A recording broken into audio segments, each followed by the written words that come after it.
আমার বাবা থাকার পরও আমার নাই, সেই জিনিসটা তো আমি বুঝি।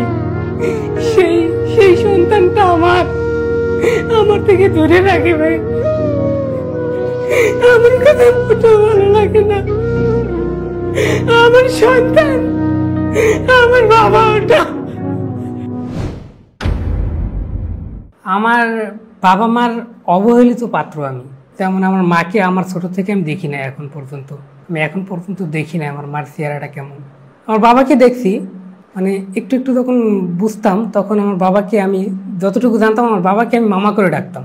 কারণ আমি ছোট থেকেই বড় হওয়া আমার চাচা চাচির কাছে, তখন আমি বাবাকে মামা করে ডাকতাম। তো তখন আমার এক ফুপু বলতো, তুই যাকে মামা করে বলিস সে তোর মামা না, সে তোর বাপ।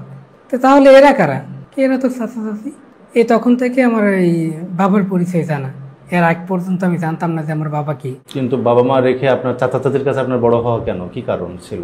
ওই বাবা মার কোনো একটা ঝামেলা ছিল, ঝামেলা হওয়ার পরে বাবা মা আমার চলে গেছে আমার তখন 3 মাস বয়স তখন থেকে। তারপর মায়ের আদরে আপনি পান নাই? আমার মাকে এখন পর্যন্ত আমি দেখি নাই। কিন্তু উনি বেঁচে আছেন এটা জানেন? সেটাও জানি না। তো তারপর থেকে আমার জানা আর কি, আমার বাবা উনি।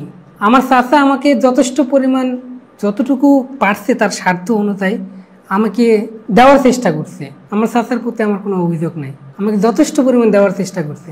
এভাবে ছোট শৈশব থেকে এভাবেই চলে গেল। দেওয়ার পরে মোটামুটি যখন চাচা যখন মারা যায় 2013 থেকে আমার এই সংসারের গানিতে আমার আসা, মানে আপনার বাবার সংসারে আসা। হ্যাঁ।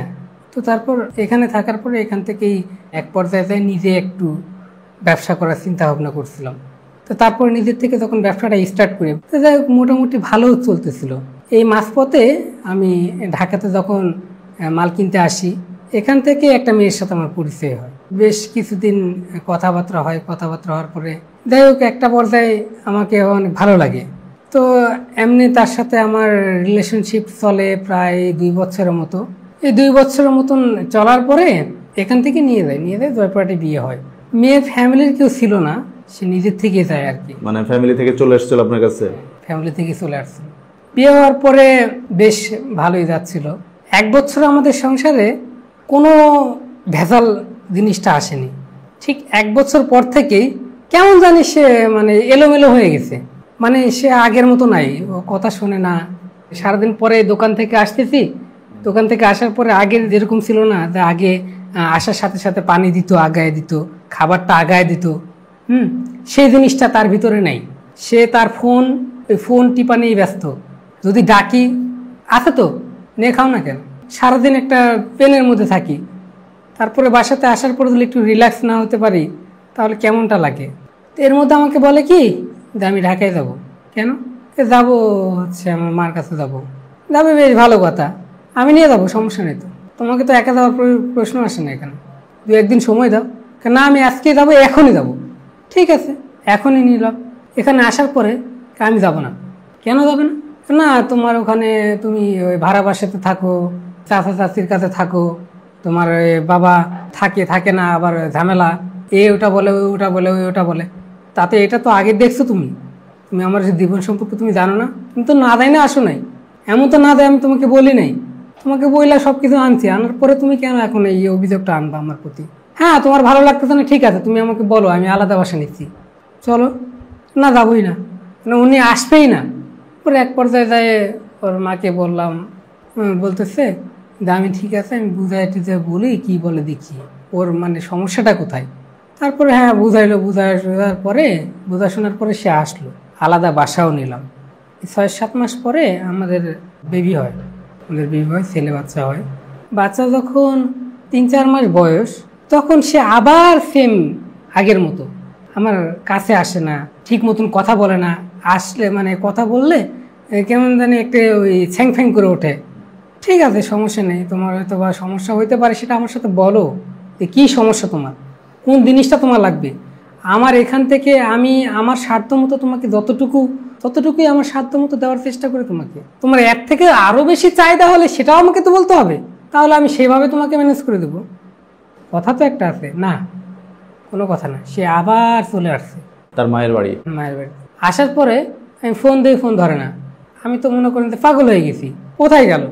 জয়পুরহাট তো সেভাবে চেনে না সে, তা আমার তো খোঁজ নেওয়ারই কথা। লাস্ট এক পর্যায়ে আমি থানায় জিটি করি, যেহেতু ফোন ধরে না কিছুক্ষণ পর দেখি ফোনও অফ থাকে। তো তারপরে ওর মায়ের ফোনটা ওর কাছেই রাখে, ঠিক আছে। ওর মাকে ফোন দিলেও ওই ফোনটা রিসিভ করে না। তা আমি তো শিওর না যে এখানে আসছি কিনা। এক পর্যায়ে আমি থানায় জিডি করি। থানায় জিডি করার পরে 2-3 দিন পর এসে সে আমাকে ফোন দেয়। ফোন দেখো আমি আম্মুর বাসায় আছি, তুমি চিন্তা করো না। আমি বলি তুমি যে যাবা সেটা তো আমাকে তো বলতে পারো। তারপরে সে বলল ঠিক আছে, আমি 4-5 দিন পরে চলে আসবো। 4-5 দিন চলে গেল, এর মধ্যে ফোনে যোগাযোগও নাই, কথাও ঠিক মতন বলে না। 7 দিন পরে আমি ঢাকায় আসলাম, নেওয়ার জন্য আসলাম। আসার পরে যাবে না? না যাবো না। কেন যাবে না? কি সমস্যা তোমার? তুমি ভাড়া বাসায় থাকো, তুমি জায়গা কিনো, বাড়ি করো, আমি যাবো।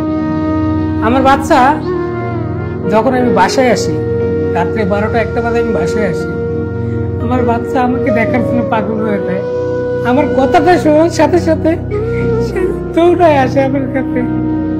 সেই বাচ্চাটাকে নিয়ে সে আমার সাথে ফিরিমিনি করে। আমার বাচ্চাটার সাথে ঠিক মতন কথা বলতে দেয় না। আমি যে বাবার কষ্টটা আমি তো বুঝি, যে আমার বাবা থাকার পরও আমার নাই, সেই জিনিসটা তো আমি বুঝি। সেই সন্তানটা আমার থেকে দূরে রাখে ভাই। আমার কাছে ওটা ভালো লাগে না। আমার সন্তান, আমার বাবা ওটা। আমি সারাদিন কাজ করে এসছি, আমি বলবো বাবা, আমি শুনবো আপু, আপু ডাক্তার আমার জন্য কত একটা আনন্দদায়ক, সেটা একমাত্র বাবা তারা কেউ জানে না। সেই সন্তান, সেই ছেলেকে আমার থেকে দূরে রাখে।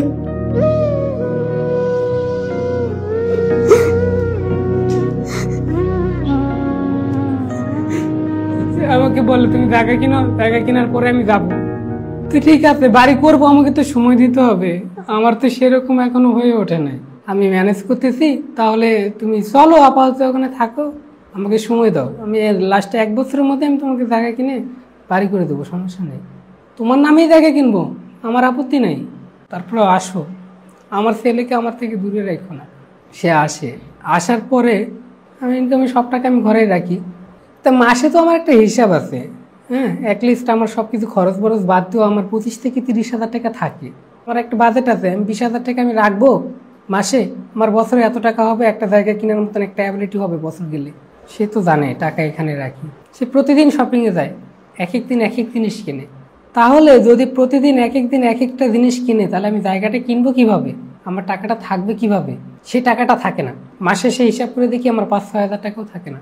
তো এইভাবেই যাচ্ছিল। যাইতে যাইতে হঠাৎ আবার আমি থাকবো না, এমন অবস্থা, কোনো কারণ নেই।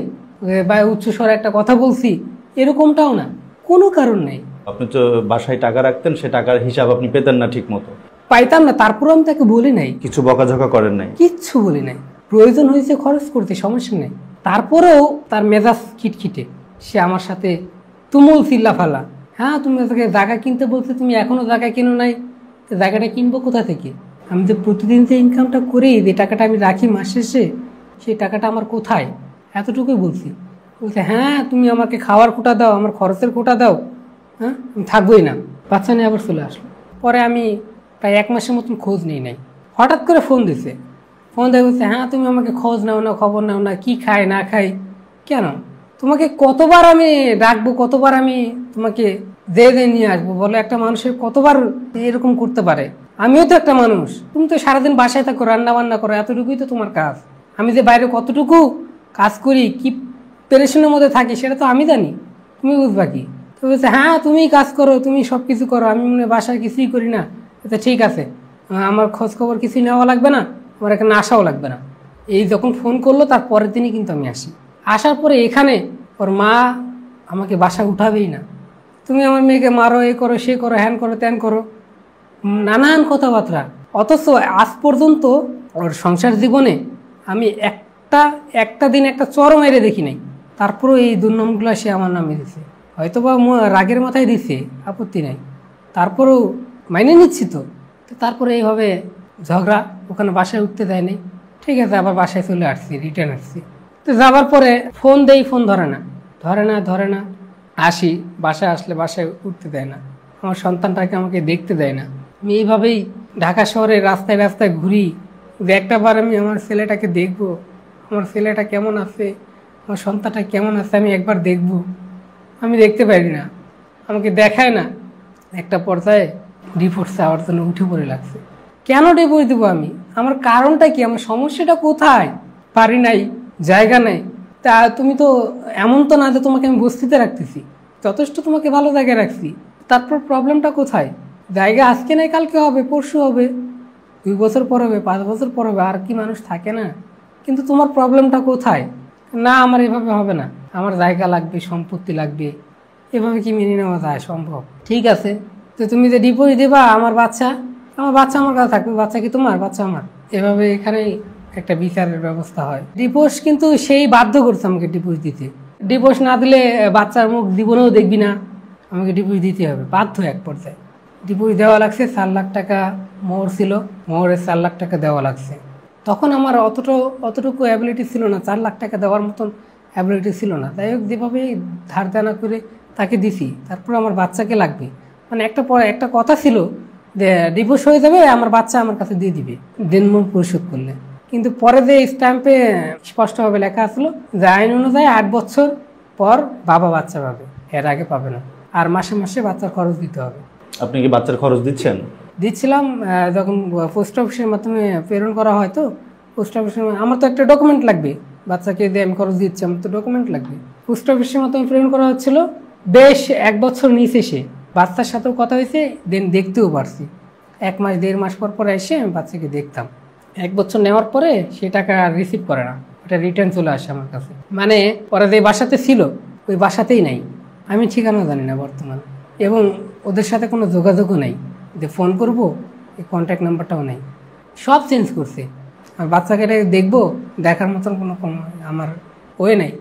এই বাচ্চার জন্য আমি এই ঢাকা শহরে 3 মাস আমি রাস্তায় রাস্তায় ঘুরি। আমি যে পাঠাওতে কাজ করি, আমার সাইকেলটাও নেই।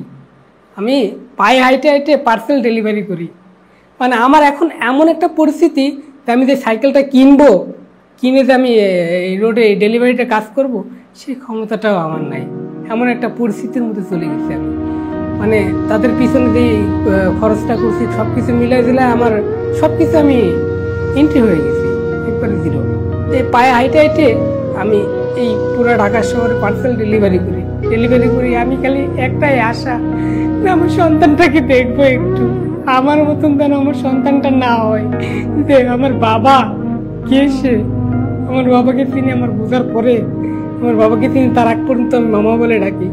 সেটা তো আমি দেখছি, সে আমার সন্তান যদি আমাকেই না ডাকে, তাহলে সে আমার পরিচয়টা দিবে কি? প্লিজ যাই করো না কেন, আমার সন্তানটাকে আমাকে দেখার জন্য একটু ব্যবস্থা করে রাখো।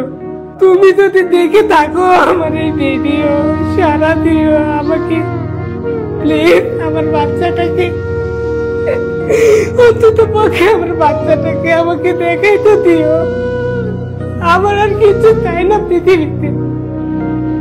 পৃথিবীতে, আমার কিছু চাই না, আমার বাচ্চাটাকে চাই। আমার মতন সে যেন বাবা হারা মা হারা না হয়, আমি এতটুকুই চাই।